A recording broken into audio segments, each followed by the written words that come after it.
Hello बच्चों, क्या हालचाल? सब बढ़िया होना भी चाहिए, क्योंकि जब तक हालचाल बढ़िया नहीं होगा तब तक फिजिक्स का कैसे हालचाल हम लोग जानेंगे।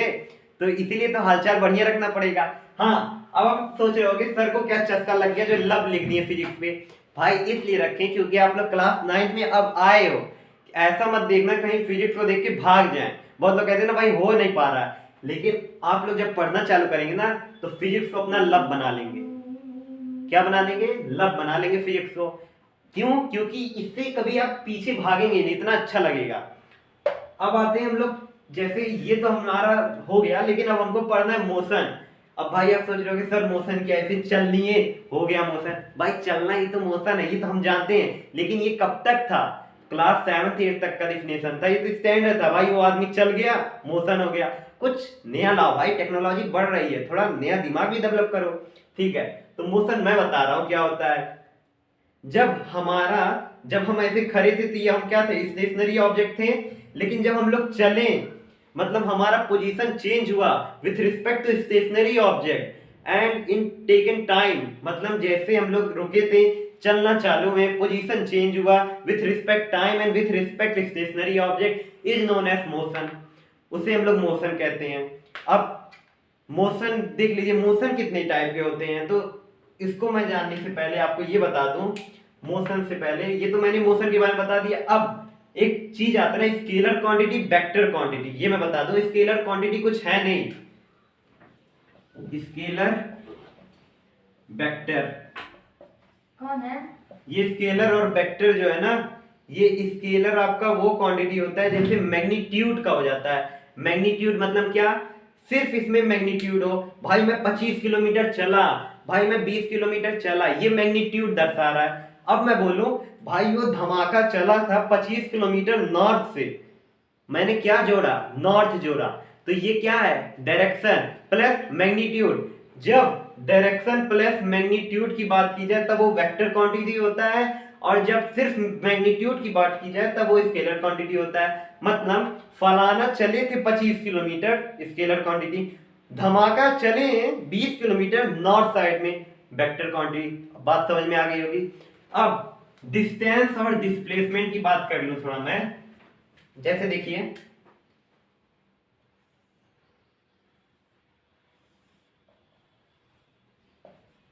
ए B C D, 5 kilometre, 3 kilometre, 4 kilometre, 6 kilometre. अब डिस्टेंस क्या होता है? भाई मैंने पहले ही बता दिया। डिस्टेंस याद रखो, डिस्टेंस एक क्या है? स्केलर क्वांटिटी है। स्केलर मतलब क्या? इसमें सिर्फ मैग्नीट्यूड दिखाना है, डायरेक्शन नहीं, मतलब सिर्फ मैग्नीट्यूड। अब डिस्टेंस क्या होता है? जहां से मैं चालू किया था, हमको एक्चुअल लेंथ में पहुंचना है डी तक। एक्चुअल लेंथ मतलब क्या? कोई शॉर्टकट तरीका नहीं, सिर्फ जैसे चल रहे हैं, मतलब जो स्ट्रेट लाइन चली थी उसी पे हमको चलना है, एक्चुअल लेंथ पे। अब एक्चुअल लेंथ मतलब क्या? पहले हम ए से बी जाएंगे, मतलब 5 किलोमीटर, बी से सी जाएंगे 3 किलोमीटर, सी से डी जाएंगे 4 किलोमीटर, डी से ए आएंगे 6 किलोमीटर। 5 3 8, 8 4 12, 12 6 18, मतलब ए से लेकर मुझे डी तक आने के लिए मुझे 18 लग गए। मतलब फिर ए से लेकर ए तक पहुंचते पहुंचते मुझे 18 तो लग ही गए थे, 18 किलोमीटर। तो ये हमारा क्या हो गया? एक्चुअल लेंथ, मतलब डिस्टेंस हो गया। अब मैंने आपको पहले बता दिया ये स्केलर क्वांटिटी है। डिस्प्लेसमेंट क्या होता है ये जान लो। भाई ये तो मैंने आपको डिस्टेंस बता दिया, डिस्प्लेसमेंट क्या है? अब मैं कह दूं कि जैसे यहीं पे मैं बता दे रहा हूं आपको, ए से बी, बी से सी, सी से डी। अब मुझे कहां तक पहुंचना था? पहले डी तक पहुंचना है। तो ये डी के लिए पहुंचने के लिए ना मुझे एक फाइनल चाहिए। देखो डिस्प्लेसमेंट क्या होता है? डिस्प्लेसमेंट ये होता है ना जो हमें शॉर्टेस्ट लेंथ हो, सबसे शॉर्टेस्ट स्ट्रेट लाइन में हो, इनिशियल से लेकर फाइनल तक पहुंचने में सबसे शॉर्टेस्ट स्ट्रेट लाइन में। बात समझ में आई? कैसे स्ट्रेट लाइन में? देखो भाई डिस्टेंस कवर करने के लिए ए बी सी डी, ये डिस्टेंस पहुंच जाएगा A B B C C D, ये डिस्टेंस हो गया। लेकिन हमको ए से डी तक पहुंचना, कैसे पहुंचे? भाई कुछ नहीं, ए से लेकर डी तक ड्रॉ कर दो, ये हमारा स्ट्रेट लाइन होना चाहिए डिस्प्लेसमेंट के लिए। तो ये हमारा ए से डी तक पहुंचने में ना हमारा क्या हो गया, डिस्प्लेसमेंट हो गया। शॉर्टेस्ट लेंथ मैंने बोली थी, तो ये डिस्प्लेसमेंट हो गया, डिस्टेंस हो गया। अब मैं कुछ और बताना चाहता हूं, डिस्टेंस कभी भी जीरो नहीं हो सकता, डिस्टेंस कभी भी जीरो नहीं हो सकता, लेकिन डिस्प्लेसमेंट जीरो हो सकता है। पूछोगे क्यों, वो भी मैं बताऊंगा। डिस्टेंस इसलिए जीरो नहीं हो सकता है क्योंकि डिस्टेंस एक एक्चुअल लेंथ है, मतलब 5 से 3, 3 से 4, 4 से 6 तक पहुंचने में उसको लग गए थे 18 किलोमीटर, लेकिन डिस्प्लेसमेंट इसलिए जीरो हो जाता है। भाई एक बार ए से डी गया, ए से डी गया, फिर डी से आया, मतलब जितना कवर किया था फिर उससे उतना माइनस हो गया, तो ये हमारा डिस्प्लेसमेंट हो जाता था, इसलिए ये जीरो हो जाएगा। अब कैसे मैं आपको बताऊं, रुक जाइए, सर्कल ले लो, सर्कल हो गया। अब आप बताओगे सर्कल की डिस्टेंस क्या होती है, ये समझ लो r, ये पॉइंट मुझे a, इसकी डिस्टेंस हो जाएगी ना 2 पाई r, 2 पाई r, लेकिन इसका डिस्प्लेसमेंट हो जाएगा ना जीरो, a टू a आने में जीरो हो जाएगा, क्योंकि भाई जहां से चले थे फिर से वहां तक पहुंच गए, वो हमारा जीरो हो गया। बात समझ में आ रही है, मतलब जहां से थे फिर से आए तो हमारा जीरो हो जाएगा। Displacement will be zero but distance will not zero. ये बात समझ में आया। अब कुछ मोशन के टाइप पे आ जाए। मोशन के टाइप कैसे, यूनिफॉर्म मोशन, यूनिफॉर्म मोशन हो गया, नॉन यूनिफॉर्म मोशन हो गया। अब यूनिफॉर्म मोशन क्या होता है, देखो यूनिफॉर्म मोशन में ये कहना चाहता हूं कि यूनिफॉर्म मोशन में देखिए, यूनिफॉर्म सब लोग पहनते हैं ना, यूनिफॉर्म मतलब क्या होता है, क्यों हम लोग कहने दें प्रिंसिपल सर से, सर वो लड़का यूनिफॉर्म पहन के आया, मैं क्यों कोई सिविल ड्रेस नहीं पहन के आ रहा हूं, प्रिंसिपल सर क्यों हमको कहते हैं कि सब यूनिफॉर्म में पहन के। यूनिफॉर्म मतलब होता है इसलिए है क्योंकि समझो बात को, पूरे सम्मान लगे, पूरे सेम लगे, कोई अंतर ना, इसीलिए यूनिफॉर्म कहा जाता है। अब यूनिफॉर्म मोशन को उसी से अटैच करो, क्या होगा, when an object cover equal distance in equal interval of time is known as motion। जो इक्वल डिस्टेंस मतलब इक्वल पोजीशन कह सकते हैं, इक्वल पोजीशन जो हो उतना इक्वल इंटरवल ऑफ टाइम में कवर करेगा, उसी को यूनिफॉर्म मोशन कहेंगे। अब अगर भाई पोजीशन चेंज होती रहेगी, और मोशन मतलब क्या कहते हैं, पोजीशन चेंज होती रहेगी, टाइम तो वही रहेगा, तब इसको हम लोग कह देंगे नॉन यूनिफॉर्म मोशन, क्योंकि अब पोजीशन बदल रही है।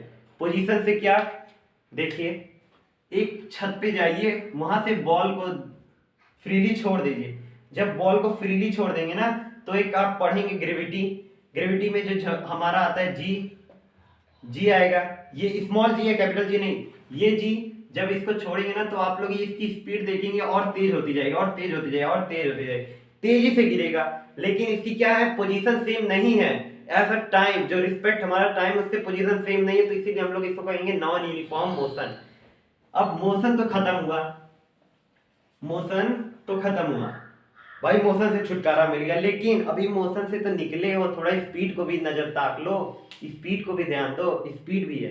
अब स्पीड क्या कहता है भाई, बचपन से पढ़े क्लास 6 से, स्पीड का फॉर्मूला कि speed equal to D upon T, इतना तो हमको पता है और कुछ नहीं पता है। अब ये डी अपॉन टी जो स्पीड है, इससे आपको क्या मान चलता है कि हमारा जो डिस्टेंस है ये पर यूनिट टाइम है, पर यूनिट टाइम है, इतना तो पता चल गया। लेकिन हाँ अभी मैं एक चीज और बता दे रहा हूं, यहाँ स्पीड को हम लोग लेते हैं बी, डी को ले लेते हैं एस, टी को ले लेते हैं टाइम। ये इसलिए हम लोग करते हैं ना वेरिएबल में लेके, क्योंकि अभी आगे जब इक्वेशन ऑफ मोशन पढ़ेंगे तो वहां आपको इसकी यूज पड़ेगी, इसलिए मैं अभी आपको सिखा दे रहा हूं। Speed B, distance S, time T वही रहेगा। अब स्पीड आपको समझ में आ गया। अब मैं अगर बोलूं स्पीड डिस्टेंस अपॉन टाइम होती है, अगर बाहर भी जाओगे स्पीड की यूनिट अगर देखो, स्पीड की यूनिट क्या है, डिस्टेंस की यूनिट क्या होती है, हम जानते हैं मीटर, टाइम की सेकंड, मीटर अपॉन सेकंड, ये कह लो, नहीं तो मीटर सेकंड ये कह लो, वही रहेगा ना सेम, कि कुछ अंतर है, वही सेम है। मीटर पर सेकंड का, ये मीटर सेकंड पावर -1 का, वही सेम है। ये तो हमारी क्या हो गई, एसआई यूनिट हो गई। लेकिन हाँ हमारे जो फिजिक्स हैं ये 3 एसआई यूनिट से चलते हैं, एक एमकेएस हो गया, फर्स्ट एमकेएस, दूसरा GF, तीसरा FPS, metre, kilo second, centigram second, foot pound second. लेकिन हमारा जो फिजिक्स फॉलो करता है वो MKS में चलना चाहिए, CGS FPS में नहीं फॉलो करता है। ये सब बाहर के देश से फॉलो करते हैं, लेकिन हमारा जो फिजिक्स है वो MKS में चलता है। तो इसीलिए मैंने आपको मीटर पर सेकंड बोला। अगर आपको वैल्यू हाई करनी होगी तो इसको किलोमीटर बना लेना और सेकंड को आवर में कन्वर्ट कर लेना, और अगर स्मॉल चाहिए होगी तो सेंटीमीटर सेकंड, वहां भी सेम रहेगा ये। अब आप कभी गाड़ी चलाए हो, मोटरसाइकिल कुछ भी कार वार चलाए हो ना, उसमें अगर देखोगे तो वहां स्पीडोमीटर होता होगा। उसका क्या काम है? उसका ये काम है जितना आप डिस्टेंस चले हो विथ रिस्पेक्ट टाइम वो स्पीड कैलकुलेट करके आपको दे देता है। ओडोमीटर वो पूरा डिस्टेंस आप जितना चले हो उसमें लिख देगा ओडोमीटर में, लेकिन वहां स्पीड नहीं, वहां डिस्टेंस फाइंड करेगा। स्पीड का अलग, ओडो का अलग। ये समझ में आया? स्पीड भी अब हम लोग ने पढ़ लिया। अब स्पीड तो पढ़ लिए भाई, स्पीड से भी छुटकारा मिला इतना समझने के बाद, लेकिन स्पीड में भी मैंने आपको कुछ और चीज बतानी है। अब एवरेज स्पीड, अब सोचोगे सर एवरेज स्पीड की क्या जरूरत है? भाई एवरेज स्पीड इसलिए जरूरत है ना, कभी देखोगे एवरेज स्पीड का मतलब कोई गाड़ी चल रही थी, पहले चली बहुत तेज से, फिर स्लो हो गई, फिर तेज हो गई, फिर स्लो हो गई, कैसे कैलकुलेट कर पाओगे? नहीं कर पाओगे। तो हमको पूरा एवरेज मालूम चलना चाहिए ना। क्या मालूम कभी बहुत खुला रास्ता आ गया, बहुत तेज चला दिया, तो हम तो नहीं पता पड़ रहा है ना कि क्या स्पीड थी, लेकिन एवरेज उसका निकाल सकते हैं ना। क्या मालूम कभी कर्व आ गई तो धीरे चल गया, तो एवरेज निकालने के लिए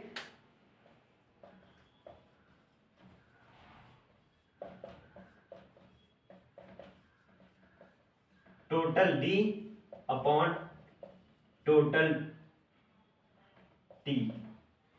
एवरेज स्पीड का फाइंड करने के लिए total distance upon total time होता है। मतलब जितना वो डिस्टेंस चला है उसको पूरा आप गिनो, और जितना टाइम टेकन लिया उसको भी पूरा आप ले लो, फिर सबका सम करके अपॉन करना, वो आपका एवरेज स्पीड आ जाएगा। ये अब uniform speed, non uniform speed भी आ जाती है, इसमें भी वही चीज है, समझना सेम है। स्पीड इतना तो मैं जानता था, distance upon time. Uniform speed खुद मैं रिलेट करूंगा कि यूनिफॉर्म स्पीड उसे कहते हैं जो जो डिस्टेंस इक्वल अमाउंट में in equal interval of time में कवर करे, उसी को हम लोग कहते हैं average speed. Equal interval of distance मतलब equal distance in equal interval of time मतलब क्या? जैसे देखो आप 1 घंटे में 10 किलोमीटर चल रहे हो, 1 घंटे में 10 किलोमीटर, तो दूसरे घंटे में कितना चलोगे? 20 किलोमीटर, तीसरे घंटे में 30 किलोमीटर। सबको डिवाइड करो, क्या सबका 10-10 किलोमीटर आएगा?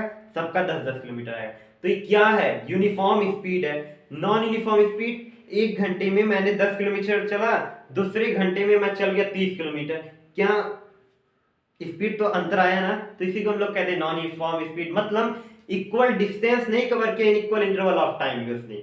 ये बात समझ में आया? अब कुछ क्वेश्चन भी इसके आते हैं स्पीड के, वो कुछ क्वेश्चन भी मैं कर दे रहा हूं, फिर स्पीड भी खत्म आपका।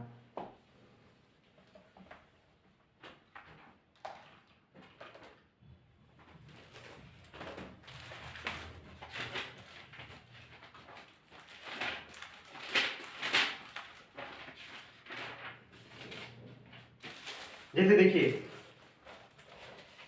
बहुत बच्चे होते हैं ना, जैसे हमको वैल्यू दे दी जाती है किलोमीटर पर आवर में, लेकिन बहुत लोग होते हैं जो इसको मीटर और सेकंड में भी नहीं बना पाते हैं, बहुत बच्चे। जैसे देखिए आपको दे दिया गया 3 किलोमीटर km इन 5 मिनट, इसकी यूनिट ही अलग है, इसको तो आवर में होना चाहिए ना, लेकिन मिनट में है। बहुत अच्छी बात। अब इसको बोला है कन्वर्ट करिए सेंटीमीटर पर सेकंड में। सबसे पहले क्या करना, इसको ना आप सेंटीमीटर में कन्वर्ट कर दो। कैसे? मीटर में लाने के लिए कितना लगता है इसको? 1000, फिर इंटू मीटर से आपको सेंटीमीटर जाने में कितना लगेगा? 100, तो फिर वहां से आप 100 का इंटू कर लेना। फिर जब ये आप बनाओगे पूरा 300000, ये हो गया। अब बोला क्या था? सेंटीमीटर पर सेकंड में, तो ये मिनट में, इसको सेकंड में बनाओ। 5 मिनट इंटू सेकेंड कैसे बनेगा? 5 इंटू 60 हो जाएगा, आ क्या जाएगा? 300। भाई अब दोनों आ गया, अब दोनों आ गया। अब हमने इसको ये सेंटीमीटर में भी बना लिया, इसको सेकंड में बना लिया। अच्छे से आ रहा है ना, कन्वर्ट कर ले जाओगे ना। तो अब इसको डिवाइड कर देना, क्योंकि ये डिस्टेंस है, ये टाइम है, स्पीड मालूम चल जाएगा। ठीक है। हाँ, एक चीज मैं और बताना चाहता हूं आपको। जब भी एक ट्रिक है, आप लोग सब लोग जानते होंगे, ये कोई नहीं जानते तो भी बता दे रहा हूं। जब भी किलोमीटर मतलब किलोमीटर पर सेकंड को अगर मीटर पर सेकंड में बनाने के लिए आए ना, तो आपको करना कुछ नहीं है, जितनी भी नंबर दी जाएंगी किलोमीटर पर सेकंड में, उसको आप कर लेना इंटू 5/18, वो मीटर पर सेकंड में बन जाएगा। अब अगर इसी का उल्टा हो, मतलब मीटर पर सेकंड में रहे और किलोमीटर पर सेकंड में बनाना है, तब आप कर लेना इंटू 18/5। ठीक है। जल्दी करने के लिए पहले किलोमीटर से मीटर पर सेकंड बनाने के लिए 5 × 18, और अगर मीटर पर सेकंड से किलोमीटर पर सेकंड बनाने के लिए 18/5। यहां तक कंप्लीट हो गया होगा। अब स्पीड का एक और क्वेश्चन है, उसको मैं कर देता हूं, तो जिससे आप लोग वो ना हो।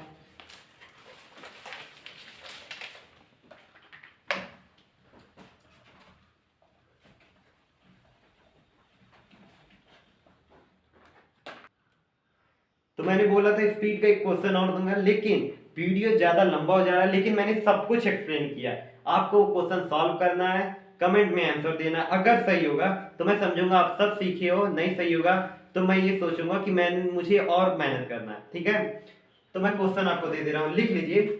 On a 120 kilometre track a train, फिर से, on a 120 kilometre track a train travel the first 30 kilometre at a uniform speed of 30 kilometer per hour.